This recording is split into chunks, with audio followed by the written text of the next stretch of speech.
Okay, we'll go ahead and get started. So welcome to everybody who wanted to come to the CAMTS Town Hall. This is something new that we're going to try just to increase the communication and clarification of the standards, the processes, and the things that we're doing in CAMS. And I know that the turnover in the last few years has been that there are new people doing the accreditation standards.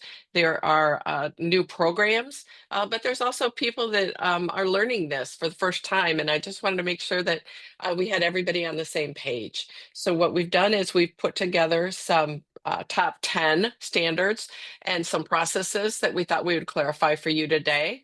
And then when we get to the end of this, I have a Mentimeter available so that you can put in some questions for next time. But you can always ask questions on a day-to-day basis. If you email to the admin office, it's admin@cams.org. But you can always send those in anytime and get answers pretty quickly. We'll assign them within the office and get those right back to you. So we'll start out with some introductions. Let's see here. So my name's Jan Eichel. I'm the executive director. I've been in the air medical industry for about 30 some years. And I was with CAMS for 8 years now as a site surveyor, a board member, and now the executive director. And I live in Southwest Michigan. So I'll turn it over then to Dudley. I'm Dudley Smith. I live in Ohio. I've been associate executive director with CAMS for, I think, 10 years now. I was one of the very first site surveyors, actually did the first site survey. So I've been doing CAMS for a long time, and I've been in the medical industry for almost 50 years. Erin? All right. I'm Erin Reese. I'm the other associate executive director. I've been with CAMS for just about 4 months, so definitely the new kid on the block. But been in the industry for about 22 years, and I live in upstate New York. Thanks. Shelley. All right, so I am Shelly Mahaffey, and if you've been around a while, you know me as Shelly Dixon, so recently married. I've been with CAMS for a little over 20 years. I am the office manager, accounts manager, a little bit of jack of all trades, so usually if you call the office, it's me that answers. Emails, I usually answer the admin emails, so you'll get to know me if you've been around a while, so that's me. And I'm in South Carolina, upstate South Carolina. Gigi? I'm Gigi Randall, and I'm from Anderson, South Carolina, and I was with CAMS. I'm the executive assistant, but my primary job is to do scheduling for the surveys. I was with CAMS about 20 years ago or so, with just Eileen and I at her house, and CAMS has changed a lot since then, but I left because I was raising a family and couldn't give the hours that she really needed. So enter Shelly. And so then I came back. This time I'm here been here about 12 years. And you'll hear from me a lot. You'll either love me or hate me. I'm not sure which. Thanks, Gigi. All right. Well, just a quick brief about our mission statement. As you know, it's a peer review organization for patient care and safety, but it started out, CAMS accreditation was something that was written for the entire industry. It was for the transport industry to increase the safety standards for our patients and our crews. And while many choose to do the accreditation, there are many programs out there that choose to do some of the standards, but not all of the standards, and have an audit. So there are many ways that the standards have affected the industry, even those that have not become accredited. So we are still working one mission for the entire industry, and that is why we share our standards on the website, is so anyone can choose what to read them and comply.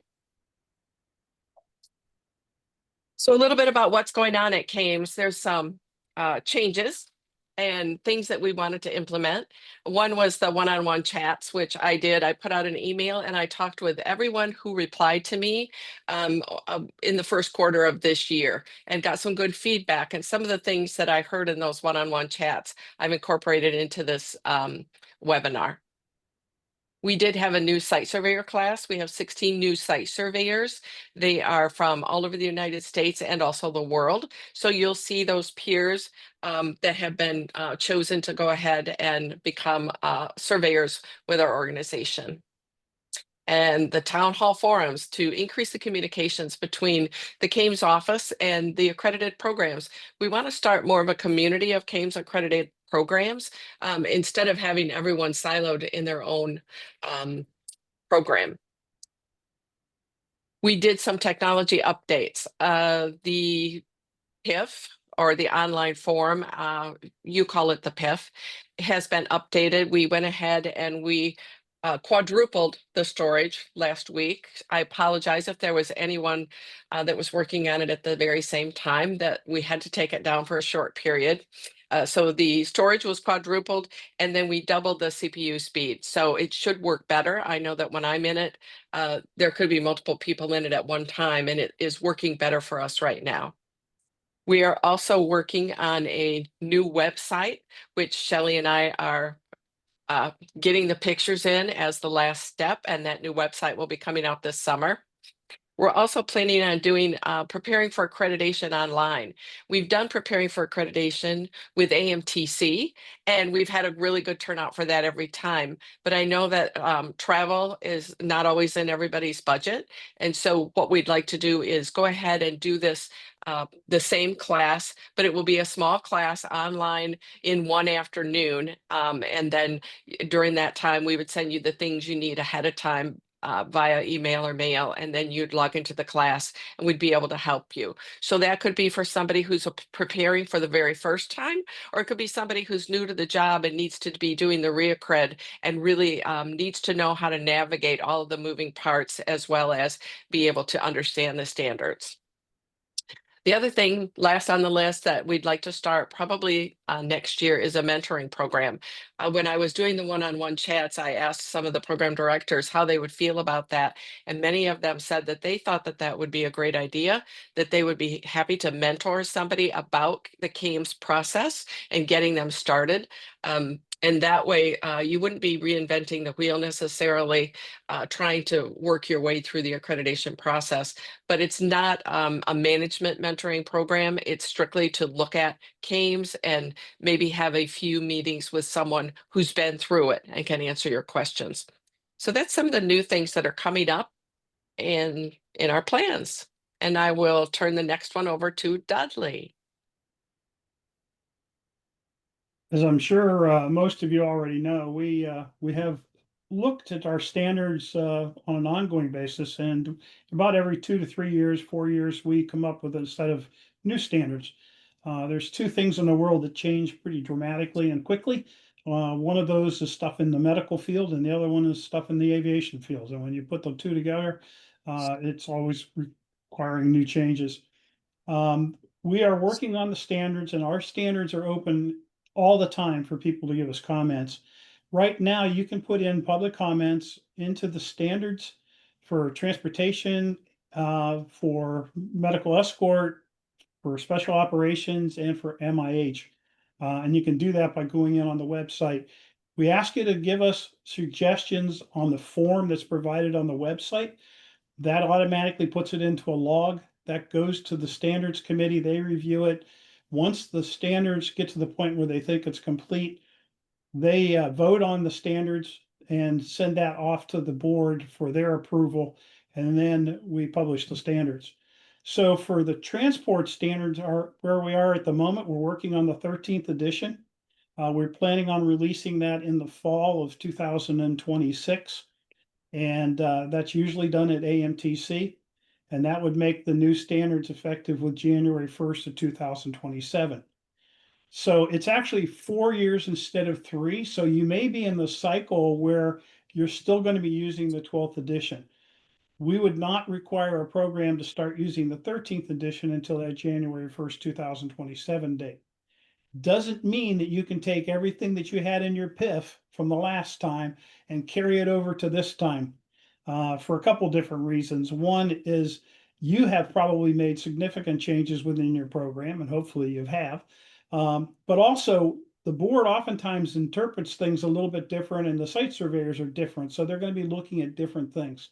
So make sure that your PIF is current as of the time that you submit it so that it's ready to go for your next accreditation visit. We're getting close to wrapping up the MIH standards.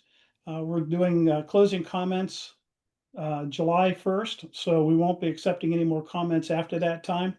That's going to be for the second edition, and we're planning on releasing the second edition sometime between now and the end of the year. And that'll become effective April of 2026. So those are the two that we're working on right now. The other two that are not listed up there is special operations and medical escort.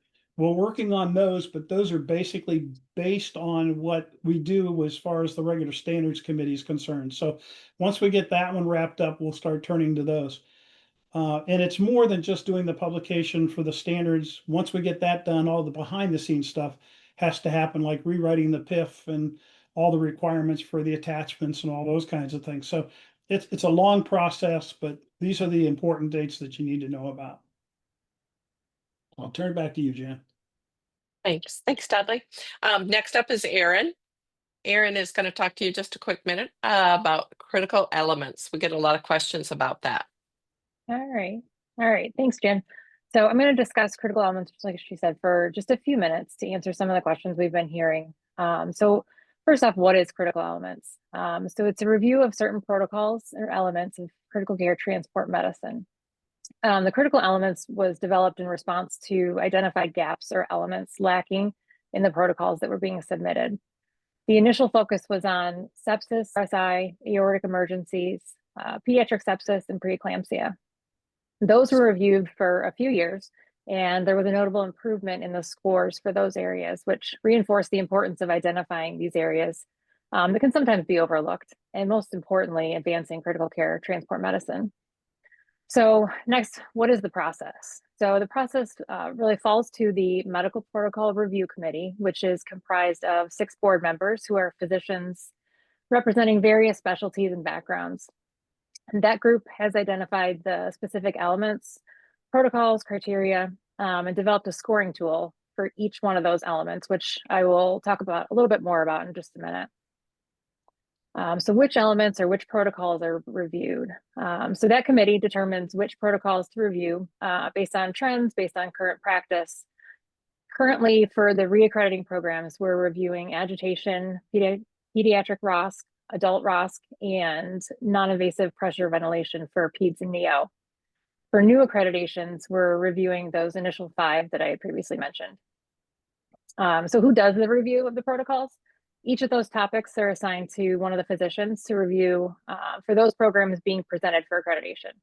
We pull those protocols from attachment 65 in the PIF for their review. They then score that element and it goes into the final report for the board. So just a quick note on the protocols. So when you're uploading them into attachment 65, if you can try to use a PDF document versus links and hyperlinks, that is one of the things that I'm sure are very useful for the programs, but they don't always work well for us, for the staff, and for the physicians trying to review. So if you can try and, I know everybody has a bit of a different format, but if you can try and upload PDFs, it's really very helpful. Let's see, on to the next slide. So talking about the evaluation tool. So this one right here is just an example. This is the pediatric ROSC evaluation tool. So to complete the review, the physicians use this tool that was developed by that committee using evidence-based medicine. The criteria weighted and scored out of 100. If the score is below 50, the physician reviewing will provide comments that we'll share back to the program. Providing feedback has been sporadic up to this point, but we're working to standardize and provide feedback for any score below 50. And those that are under 50 are listed in the weaknesses section of the letter the program receives after the accreditation decision. We ask that if you have standards or protocols under 50, that you review the scoring tool and provide follow-up with your progress report. Moving forward, we are going to be listing in that new website that Jan mentioned, listing out the critical elements so that programs are aware as they prepare for accreditation visits or their PIF submission, what those elements are. And if anybody has any more specific questions, let us know. Jan's going to share the email later at the end of the presentation to send questions. But if you have any more specific questions on critical elements, you can send them to that email and we'll get them answered for you. All right, thanks, Erin. And when we list them on the website, you will see the scorecard just like this. You will see what each element is for each critical elements tool. It won't just be the title, it will be the whole scorecard, so you'll see that. And those different scores are weighted differently for how important they are, and the physicians weight those as well so that the score may be reflective of that. So I'm going to talk real quick about a couple processes that we have some concerns with sometimes with a PIF coming in. And before I do that, there was something I forgot to bring up about our technology change, and that is that for one of the processes we have in our office, we match surveyors to the programs, and we're currently working with someone to use AI to develop a tool so that we can use AI to more efficiently match up the surveyors that have no conflict of interest and have open dates with the programs who have dates requested and conflict of interest. So I'm excited about that because AI is something that I think will really be useful for some of the things we do here. One of the things on the process is just filling out the PIF information at the beginning. If you've seen the PIF before, you realize at the beginning there's statistics, there's names, there's emails, there's phone numbers, there's a fair amount of information there. And there are times that the PIF is turned in and the information doesn't add up. It doesn't match what the program does. Sometimes someone checks boxes for accrediting for a type of transport that the program doesn't even do. So I'm pointing this out because it's important that the person you put in charge of this kind of knows the program well, or that someone is checking their work, because it does cause some delays when these demographics are filled out wrong. And then we have to track down what the right information is for you. The next thing that I've got on here is the report of change. The report of change is something that you need to do when you are making significant changes within your organization. And you can find that at our website, CAMTS.org, under resources. Once you get down on resources tab, you just follow it down until you see report of change listed, and you click on that and you'll find a form. Once you look at that form, you'll see that the report of change there goes into 3 different types of changes: class 1, class 2, and apparently class 3 that I forgot one of the ones on because it's supposed to be a 3. So the class 1 is a minor change and there's very little effect. Usually it is something like there's a change in a manager's, a management personnel, or a change of address. And then a class 2 change would be something that is adding an aircraft or an ambulance, moving a base, making some change in ownership, or maybe you're adding a specialty team to your scope of care. So those kind of changes we would need some follow-up on. A class 3 change would be changing the aviation operator that you have or your ambulance vendor, changing in ownership, merging with other programs, changing your scope of care entirely, or any sort of a legal settlement or something that has come up. So with these class changes, you'll receive a response from the office. It's usually Shelley, but we like to say the office because, that's Shelley. So you get this response from her to tell you what your next steps are. And sometimes those are missed because you think that you've reported the change, and certainly we're aware of it, but then we want some evidence back. You can imagine that if you open up a new base, we would like to see some pictures and checklist and some things like that to see when is your next survey, when we can look at it in person, but maybe we'll want to get some information from you. And at the very least, we're going to want you to go into your management tab, into the PIF, and change the names and contact information if that's what your report of change is concerned with.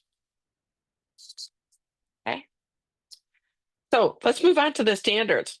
So the first standard that I've gotten questions about is 020107-2F, the deviation from a flight plan. So that's listed under the quality management section, and I asterisked the volume required for the PIF because in the revision of the PIF, the place where we had that entered is no longer there. So you could put that volume under other if you want to, but we do ask that you track it. So what is the deviation? That's been the biggest question. And the deviation from our standpoint is something that impacts perhaps patient care. So it's not that you're going into a scene and you decide that the LZ is not considered safe enough for you for whatever reason. And so you move over to, instead of landing in the road, you landed in a field right there. That's not really a huge deviation from your flight plan. But if you had to say you were going to the scene and there was a hazardous material and you decided that you needed to land 2 miles away, that's a deviation from the flight plan. Or you're coming into the hospital and the weather is coming in and you decide that you need to shoot an approach and you're going to go to the airport. That's a deviation from the flight plan. So whether it's weather, whether there's a significant change in the LZ, or whether you decide to go to a different hospital because the patient's condition has changed, that's a deviation of the flight plan. So I hope that's helpful. And Dudley, I'm going to put you up. The next one has to do with the safety training for the safety director, the safety manager within your program. And we get questions all the time about what kind of training is that. And we're not specific. There are so many different kinds of safety training things that are available out there. You don't have to go and get your master's degree at Emory or anything like that. But we want the person who is going to be responsible for safety within your program to have some safety background, so they understand how to do root cause analysis and how to respond to safety concerns and those kinds of things. AIMS has a program that you might consider doing. Most of the major operators have safety programs that they provide to programs as well. You can take college classes. You can get safety training in a variety of different ways. So we're not going to get specific and say exactly which classes, but we want that person who's responsible for safety within your program to have some safety background, and particularly something that's related to medical transport. So those are the kinds of trainings that we're looking for. All right, thanks, Dudley. Okay, the next standard is in the medical clinical side, 030206. The medical director is actively involved in the hiring process, the training, and the continuing education of all the medical personnel for the service. This sometimes comes up because what we're looking for is the engagement of the medical director in the program. The hiring process doesn't mean that he or she needs to interview all the candidates. It doesn't even mean that he needs to participate in any sort of testing. But what it does mean is that he has some input along the way. So say that the clinical director is interviewing everyone and then converses with him and compares who they think is the best candidates and asks for their input. So he has some say in it. It may go all the way to the other end of the spectrum where they personally, the medical director, does scenario testing with candidates to go ahead and see what their capabilities are and what their knowledge is. So it goes along with the training and continuing education, that it doesn't mean that they have to do every single step, but it does mean that they need to be involved in the planning, in the execution, perhaps that they are looking at some clinical specialties, such as, balloon pumps, ECMO, even neonatal or pediatric, and having those specialties come in and do some training and education. So handing these things off is fine, but they need to have some involvement because they are responsible for that ongoing training and that ongoing medical care. The next standard is also clinical, and this is the clinical component. And you'll remember that the clinical component is partly initial training, and then there's also ongoing training in the clinical components. So when you are new to the program in your initial training, there's going to be hopefully some objectives, and those are loaded up to attachment number 72. So those objectives can be something that is obtained during human patient simulation, or it can be something that is obtained at the clinical bedside. So it is not unusual for there to be both components, as long as there are objectives and you know that this is what you want the person to achieve while they are there getting that experience.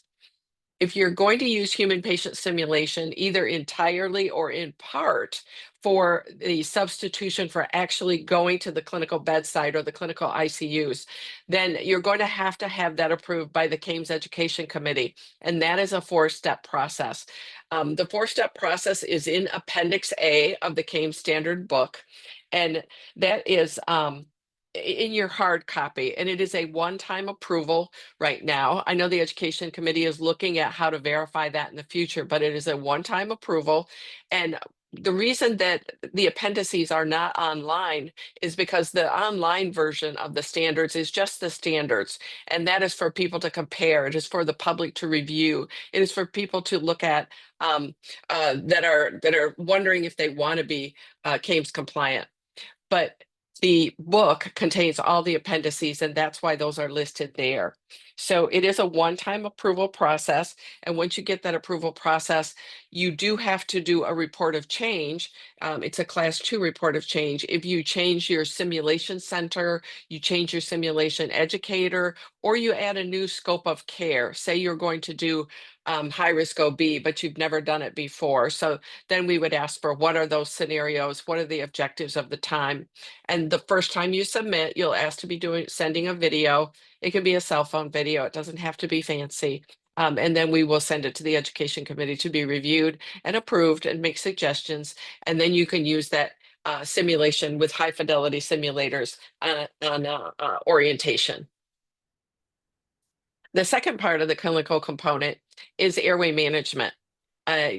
Initially, again, with the clinical, you need to have 5 successful live cadaver or human patient simulator experiences. So this initial experience needs to be somewhat interactive, although that sort of leaves out the cadaver, but it is the feel of real tissue. So initially it needs to be 5 of each age group that you're taking care of, and then ongoing on a quarterly basis, each person in the program, whether they are nurse or paramedic, they need to be completing 1 airway management for each type of airway tool. So I say airway management because in the past, everyone has said, well, I need an intubation. Well, you need to do an intubation, yes, and you need to use your tools. So you may be using DL, direct laryngoscopy, or you might be using video laryngoscopy, and you need to practice with each. So you need to do those tools. And then you need to do each age group. And each age group, for if you do high risk OB, then that means you need to do neonatal because you may have a live birth and you may need to manage that airway. Now you may in that age group be using an extraglottic airway, so you need to be practicing with that if that is your tool for that age group. So make sure you use each tool on each age group once a quarter. And then now you don't need to have an interactive or a high fidelity mannequin. You may use a static mannequin for that on the quarterly basis. So you'd need a static mannequin for an adult, a peds, and also a neonate if those were all in the scope of care. So I hope that that helps clarify that just a little bit. The next standard going into the COM section, 040804-2, is the PAIP drill or exercise. And I think that everyone understands that they need to exercise the plan, but remember, it's the complete plan. It's not really a 5-minute process to exercise a PAIP. It isn't that somebody calls a Mayday and the COM answers the phone and sends a radio and decides that they've landed safely. That's not a complete exercise of the plan. The timeline of it is every 6 months, you have to do at least 1 drill. And during the year, you do 1 day and 1 night. And during the accreditation period, you do all modes that are within your scope of care. The place where usually we find that there's a little bit of a gap is the after action reports. The lessons learned and the actions taken after your drill need to be documented and then verified and resolved. So you need to verify, did the contact numbers that you have for support of family work, did you call them and say, would you be available to assist? We're just verifying the phone numbers right now. Then you decide if there's some opportunities for improvement in your plan. You might revise it, assign someone to that, and then resolve that and then close that out. So you need a bit of an after action report looking at how the plan could be better, how the plan worked, and it needs to be the complete plan. The next one in the comm center as well is the annual communications drill or exercise. And this is often in writing that there is a plan, but it's not executed as often as annually. And that's found to be a gap. So the whole purpose of the plan is to reestablish communications. So you need to have a method if the communications center has a fire or a tornado or something that threatens it and the staff has to leave, that they are able to evacuate safely and then reestablish communication. That may be that you turn communication over to another comm center. That may be that you have a go bag and that you're able to go ahead and set up maybe in the hangar, maybe in another building. Maybe you have a pre-designated area where you've got a practice comm center set up and you go ahead and activate that. On an annual basis, you have to be able to move out of the comm center, start that up, test it, make sure it works, write an after action report, and see if something didn't work, what actions needed to be taken to fix that. And so you're really testing that communication piece. And moving on to the fixed wing standards, Dudley. One of the questions that came in, this is under the fixed wing standard 060403, is we now require ATP rating for fixed wing pilots within 5 years of hire. And actually in the up until the 10th edition, it was required all the time for all of the pilots in command for fixed wing. And there was a problem because we weren't getting enough pilots coming in that had ATP rating. So we actually have an advisory committee for aviation, and we took that to the aviation committee. And in the 11th edition, they came up with this solution to make it a requirement within 5 years instead of a set requirement. We still got more feedback that said this is still an issue. So there needs to be a way to look at how we're going to get pilots qualified, particularly when the number of hours and things that we have. So for the 12th edition, we added this new section that allows alternatives for flight hours and also for evaluation of pilots for being in the aircraft, second in command or primary in command, but also allowed an option for programs to come up with their own evaluation tool. We started to work on an evaluation tool that might work across the board, but you can't do that because the regions of the country are different, the weather conditions are different. So we leave it up to the individual program. So the operator can come up with an alternative. Currently, the standard is that pilot in command has to have an ATP rating within 5 years or higher. That's probably going to stay. Our weather minimums are probably going to stay. But the other option is a program can go through this alternative method, come up with an evaluation tool, submit it to the Aviation Advisory Committee. They'll look at it. They're probably not going to deny it unless it makes no sense at all. But we're going to also make sure that if you go that route, that is part of your continuing education process, and most importantly, it's part of your quality management process. So we want to look to see how effective that new tool is as a way to get pilots into your program that may not necessarily be totally qualified, but are close enough that you think that they're going to be a good, safe pilot. Great. Thanks, Dudley. All right. So the next standards are in the Surface 07, 01, 03. And this Surface standard talks about a written policy that describes the appropriate use of lights and sirens. This is a required metric for tracking in QM for Surface. So having that policy of when lights and sirens are necessary is a huge safety factor for doing ground transports. It should not be just up to Jan at 3 a.m. to decide if lights and sirens are necessary. It should be spelled out so that there is a risk assessment done and that it's done with due care. This is something that is reported in the PIF. So the numbers of lights and sirens compared to the numbers of transports that you do is going to be looked at. The other standard that's also under the surface standards, 0701 number 10, is that a surface that does not accept or advertise for requests for ground transport, but is strictly available to transport the flight crew. So this could be a ground unit that is taking a fixed wing program back and forth to the hospital on a regular basis, or it could be someone that contracts and has someone that takes the medical crew when they are out of service for weather, which is not unusual, but they are not accepting or advertising that they are doing ground transport. And one of the reasons that I bring this up is because this is kind of, it is put under the surface standards because it applies in surface, but it's going to be moved. It's going to be moved out with the 13th edition, but it still applies to those programs that are rotor and fixed wing and not applying to surface. And it may be hidden from you and you may not be aware. But what this standard says underneath this, and I didn't list them all, you can go find it.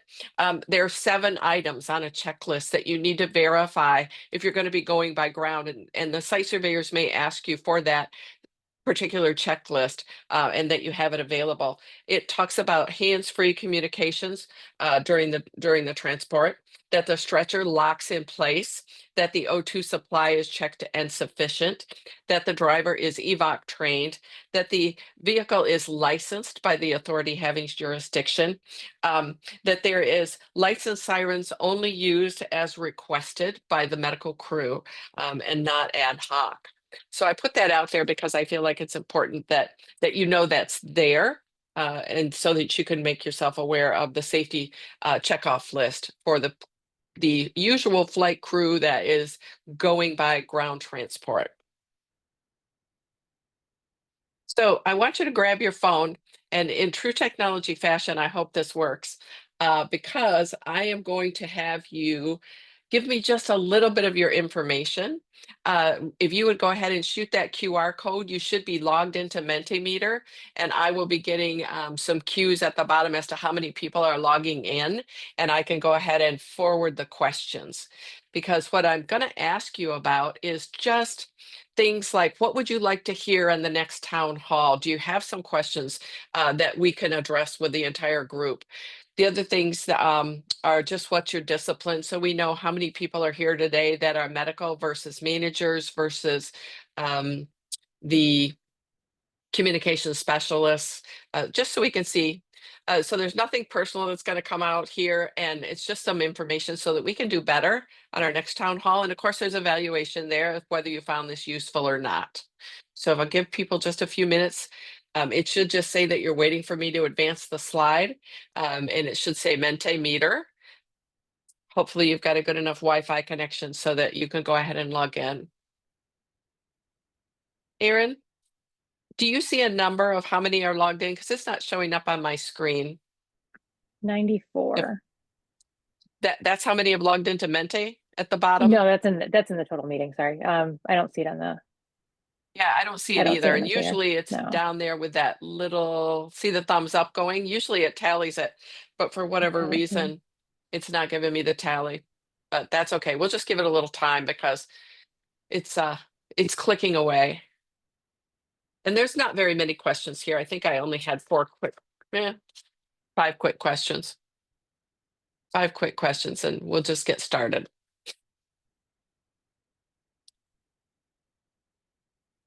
All right. It'll take just a second to load.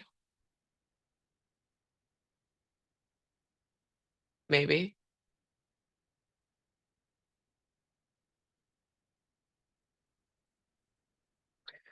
And just as I feared, this is like the things that keep me awake at night.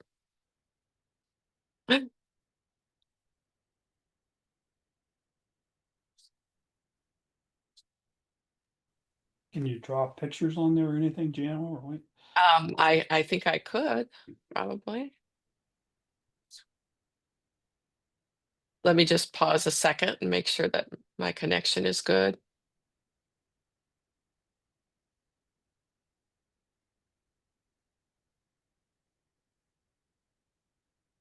While Jan's working on that, I'll sort of reinforce Yeah. what you said, that, you know, if you ever have questions or if you have any concerns or anything else, please let us know. And anytime that you think that we've gotten something wrong, we definitely want to know about those kinds of things because we want to make sure that we're doing things right.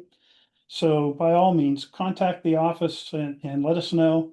Send us an email, call one of us on the phone. Our names and telephone numbers are even listed on the website. So you can contact any of us any of that way. All right. So here's one of the questions. The question that wouldn't come up was, what was your particular discipline? See, now I can't even talk. This technology has me flustered. So great. So we're getting some good. What would you do differently? What would you want us to make sure that we're doing? Because hopefully these are some of the things that we can do. But I'll just give some people some time. I can see the counter now is working, so I'm not sure why it wasn't working before, but we'll just let people go ahead and put their opinions up there. And these are no way, uh, sent back to you or traced back to you. So just feel free to click away.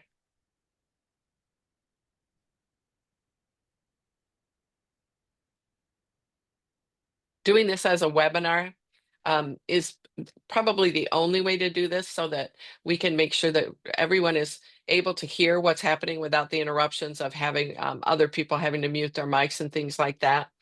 But as Dudley said, if there's a question that came up and you want to put it in one of the text slides here at the end and let us know what you'd like to hear about next time, we certainly will do that. But what we can also do is answer you personally if it's something that you need answered, sooner than later. So let's go to the next one.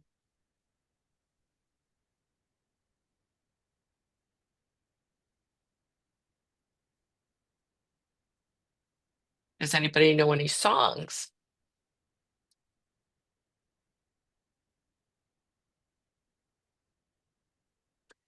Oh, you just have to love something that doesn't embed. And it wants to.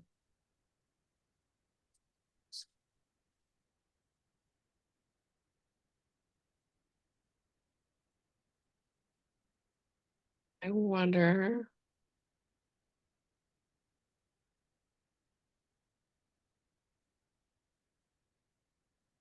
Hmm.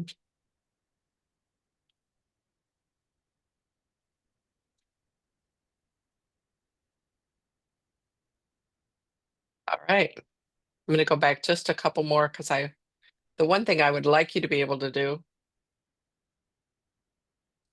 is I'm going to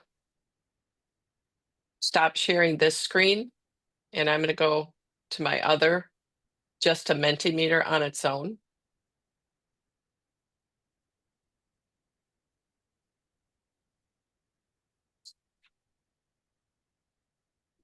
Even when you do dress rehearsals, doesn't mean that you're not going to have a wardrobe malfunction. I know. Here we are. All right. Now I'm going to share my screen, but I'm going to share a different screen just so that I don't have to go through PowerPoint because there's no sense in doing it that way anymore.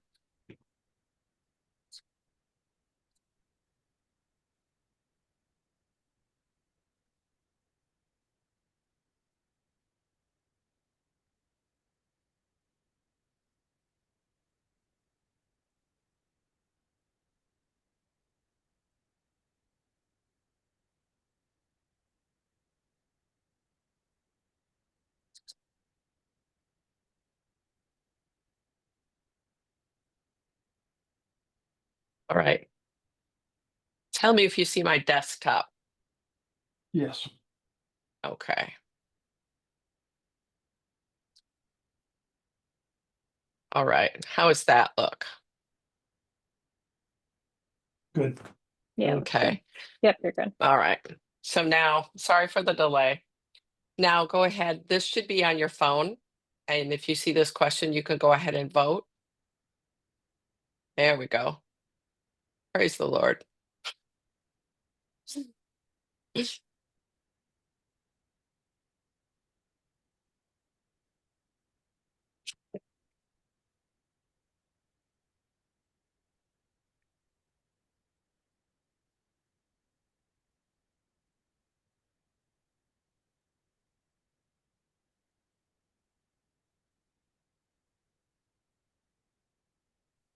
Right. Things are still clicking in, so I'm just going to give it a minute more.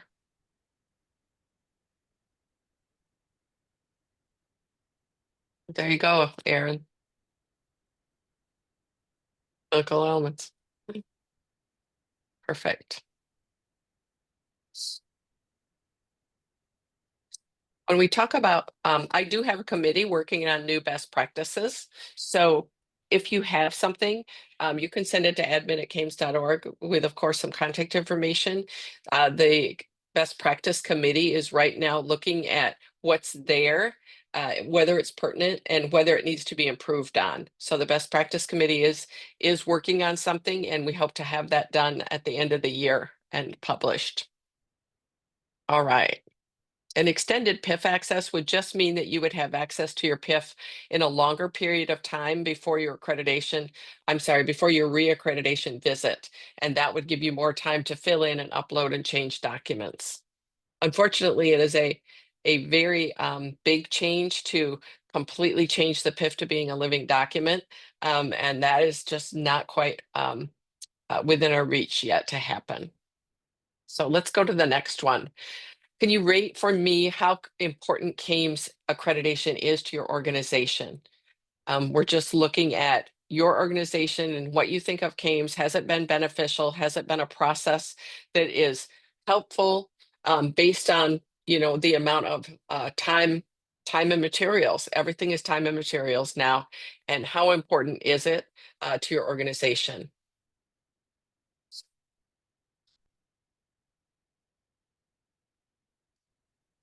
And again, this is not tied to any email address or anything like that. So if you put very unimportant, I will just think you clicked on the wrong thing. No, we would hope that it's not very unimportant for you. Great. So we've got some good feedback on that. In true CAMS fashion, I'd like to get at least 50% of the respondents. We've done that one. That one was there. Has this presentation been of value? Please let us know. And the next one we'll be asking for some ways to improve on that. So please, be sure and put something there that that if you want some changes, put something in the text boxes that are coming up next. Great, we're getting some good responses. Perfect.